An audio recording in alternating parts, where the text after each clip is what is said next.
시장의 큰 그림들을 좀 보겠습니다. GFM 투자연구소의 이진우 소장 나와 계십니다. 어서 오십시오. 네, 안녕하세요.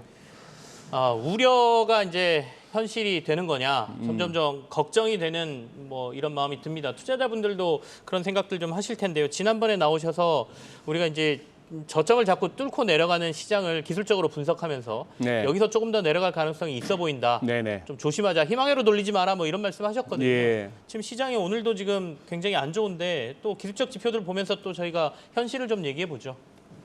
예. 사실 좀 어제 같은 경우에 네. 저도 속았습니다. 저도 속았다는 얘기는 오후장의 반등. 네. 오후장의 반등과 또 이렇게 채권 시장에서 나타나는 어떤 금리의 하락 반전, 네. 그리고 환율도 막판에 크게 이렇게 밀리고 하는 이런 부분에서 중장기적인 흐름에 있어서는 그거 하지만 항상 이 추세라는 것이 오르든 내리든 간에 네. 어느 정도의 이 조정이라는 것을 거치면서 가기 마련이기 때문에 어떤 단기적인 어떤 반등 가능 주식으로 치면은 네. 그런 어떤 좀 생각을 품었는데 오늘 이제 시장 흐름을 보면서 야 이제는 이 차트마저도 이렇게 속일 수 있구나 하는 그런 생각이 들었습니다. 예를 들면 이런 거죠. 지금 코스피인데요. 한 시간 반 전의 차트입니다. 지금 우선 여기서 눈길을 끄는 거는 이 패턴입니다. 캔들 보시면은 어제 이 나타났던 아랫꼬리가 달리면서 결국 그 장중 내내 마이너스의 흐름을 지수를 어쨌든 플러스로 돌렸다 하는 측면에서 아랫꼬리 달리는 이 해머, 망치형이 나왔는데 우리가 흔히 말하는 오랜 하락 끝에 이런 게 나오면은 좀 단기적으로 바닥이 나왔다, 반등 가능하다라고 보는 것이고 또 이렇게 볼린저 밴드를 갖다가 한번 씌워 보더라도 이거 밴드의 하단을 이탈하면서 이런 경우는 어지간하면 반등 나오는 게 맞습니다. 네네. 자, 근데 오늘 이렇게 결국 이렇게까지 밀렸다는 것이죠. 진짜 극단적인 과매도 구간입니다. 뭐 짐작하시다시피 결국 코스피나 코스닥이나 할 것 없이 신용 매매가 지금 결국 못 견디고 반대 매매로 내몰리는 그런 상황이죠. 이렇게 매물 소화가 결국은 돼야 되는 그런 시장이었고 환율에서도 마찬가지였죠. 어제 나타났던 이 데일리 캔들의 흐름은 그 전일에 굉장히 큰 양봉 안에 음봉이 나오면서 이런 소위 말하는 일본 사람들이 만든 캔들이니까 일본 용어로는 하라미, 우리는 이제 임신형 이렇게 얘기를 하는데 뭔가 하락의 가능성을 잉태하고 있다 하는 그런 어떤 상황이었습니다만 오늘 그냥 연중 고점을 뚫어버리는 뭐 그런 상황이 돼버렸습니다. 채권 시장도 마찬가지죠. 어제 채권 시장에서는 굉장히 좋은 어떤 그 조짐이 보여서 이 상승 장악형 소위 말하는 불리시, 인걸핑 이런 식의 어떤 패턴이 나와버렸죠. 전일 하락폭을 다 잡아먹고 쑥 올라오는 그런데 오늘 결국 밀립니다. 어느 정도 투매가 되면서 채권 시장에서 투매도 마무리되면서 좀 반등이 가능한가? 즉 금리는 이제 조금 하락 안정되나 했는데 이제 무너졌죠. 결국은 놀랍습니다. 결국은 기술적으로 짚어오던 결국 볼 레벨을 다 봐야 되는군요. 지금 이 우리 그동안 쭉 기회 있을 때마다 말씀드렸던 코로나 때에 올라왔던 상승폭의 하락 조정이 2,600포인트에 머물러 2,600포인트로 이렇게 짚어지는 38.2% 오랜 공방 끝에 무너지고 해서 결국은 이 61.8%로 왔습니다. 네네. 오늘 보러 왔고요.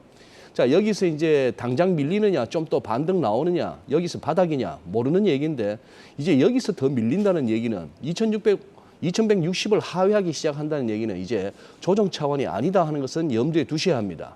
코스닥도 똑같죠. 그동안 계속 말씀드렸던 우리가 코로나 이전에 지긋지긋하게 봤던 이 666포인트가 절묘하게 이 61.8%포인트 피보나치 조정 레벨이었는데 여기에 네네. 거의 근접하는 670까지 왔습니다. 자, 뭔 61.8% 타령이냐? 예, 적어도 차티스트 사이에서는 이거 한번 보시죠.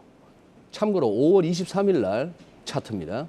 우리가 항상 그 시기를 떠나서 IMF도 오기 전에 이렇게 1000포인트 처음 달성하고 나서 90년대 초반에 이 큰 급락에서도 61.8에서 멈췄고요. 네네. IMF를 겪은 이후에 9.11 테러까지 겪은 이후에 우리가 금융위기 오기 전까지 이 랠리도 그 금융위기 혼란스러운 와중에도 약간의 오버슈팅은 있었습니다만 61.8%에서 멈췄습니다.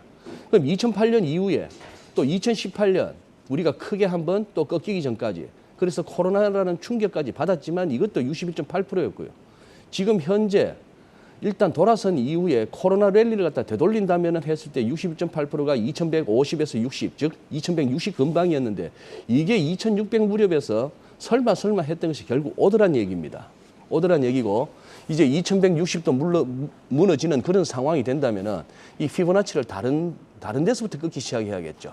가끔씩 미국에서부터 미국 지표에다 제가 했던 것처럼 2008년 이후 네. 돈으로 모든 세상 문제 덮어왔던 이 시기에 대한 조정 이런 차원으로 가야 할지도 모르겠습니다. 뭐 그런 식으로 지금 우리 국내 시장은 점검이 됩니다. 결국에는 조정을 벗어나면 대세 하락이라는 네. 얘기로 들리고요. 그렇게 됩니다. 그렇게 되는데 이제 이 정도 굉장히 크리티컬한 레벨까지 왔기 네. 때문에 여기서 바로 밀리느냐 마느냐의 문제인데 좀 아쉬운 거는 미국이나 유럽 쪽에서 이렇게 들려오는 소식들이 여기서의 어느 정도 단기적인 반등, 어떤 네. 역작용 이걸 갖다 좀 기대하기에는 전반적인 어떤 들려오는 뉴스들이 좀 이렇게 시장에 좀 긍정적인 게 별로 없어 긍정적인 게 보인다. 별로 없어 보입니다. 어제가 사실은 그래서 굉장히 중요했던 중요했죠. 장세였고 네. 미국 증시도 굉장히 중요했었는데 미국 장중 증시가, 반등 시도가 네, 있었어요. 그냥 오후에 확 빠져버렸단 네. 말이죠. 그거에 트리거가 된 건 어떻게 보면 러시아 쪽에서 들려온 그 가스관과 네. 관련된 얘기였던 것 같기는 한데 워낙 시장의 흐름이 안 좋다 보니까 그걸 빌미로 해서 그냥 확 빠진 것 같기도 하고요. 미국은 보통 보면 아까 말씀하신 그 큰 조정 시기에 50% 정도의 조정을 받는데 우리는 61.8%라는 굉장히 특이한 숫자가 네. 중요하게 여겨지는군요. 그럼 미국 시장은 어떻습니까? 미국 시장도 좀 차트를 한번 그러니까요. 보시죠. 네. 제일 먼저 이렇게 지난 6월 저점을 깨고 내려갔던 지수는 다우지수였고요. 네. 그나마 S&P 500이나 나스닥이 그래도 뭐 장중 지수를 보나 종가를 보나 그래도 아직은 싶었는데 결국은 S&P 500이 연중 저점을 경신하고 말았습니다. 장중도 그렇고 자 아직까지는 S&P 500 지수는 아직까지는 여기서 단기적이나마 전저점 근처에도 왔고 이렇게 과매도 국면이고 이 이격도 보세요. 이런 상황이고 해서 뭐 RSI가 여기까지 와 있고 MACD 오실레이터는 오히려 이 저점이 낮아진 가운데 저점이 올라가니까 야 이 정도에서 바로 무너지기보다는 그래도 좀 정신 좀 차리고 가도 되는 거 아니야? 숨 좀 쉬자. 정말 진짜 서울에 필요한 얘기가 숨 좀 쉬자인데 네. 이게 또 위클리로 보면 좀 얘기가 달라집니다. 똑같은 S&P 500을 좀 전은 데일리였죠. 지금은 위클리로 보시면은 똑같은 아까 살펴봤던 그나마 희망을 주던 기술적으로 희망을 주던 MACD 오실레이터도 데일리에서는 매수 다이버전스 이런 식의 희망을 품게 하는데 위클리 오면 이제 오히려 플러스에서 마이너스로 막 접어드는 순간입니다. 새로운 약세장이 시작했다고 얘기하는 거고 RSI도 따지면은 매수 다이버전스라고 할 수는 있겠으나 이 정도에서 마음 편하게 들어가기에는 중장기적인 흐름에서는 아직은 아니다 싶은 생각이 드는 거죠.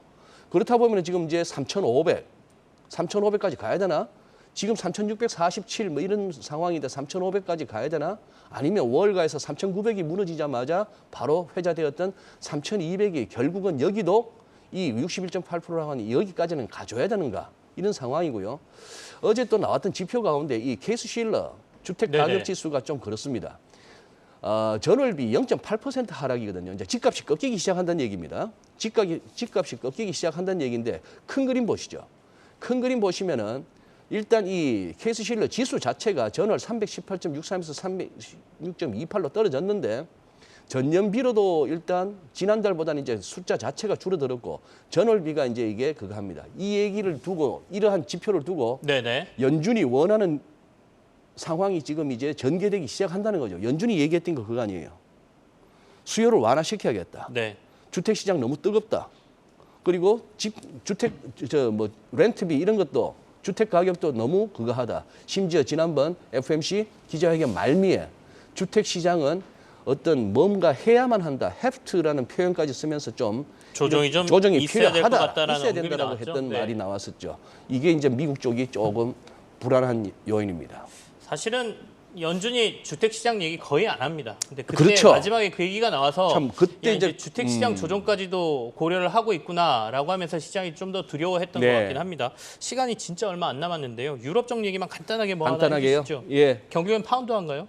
이렇습니다. 일단 이 말씀을 드리고 싶네요. 네네. 이건 독일 공영 방송에 한번 캡처를 했습니다만 네. 노르드 스트림 1, 2 할 것 없이 여기 세 군데에서 지금 가스 누출이 났다는 것이고 사보타지라는 얘기가 자꾸 나옵니다. 러시아 쪽에서 뭔가 한 거 아니냐 하는 얘기인데 지금 심지어 미국의 팍스뉴스의 터커 칼슨에 이르기까지 꼭 러시아가 했다고 볼 수 있느냐라는 그런 어떤 다양한 시각이 필요합니다. 네. 자, 그렇고요.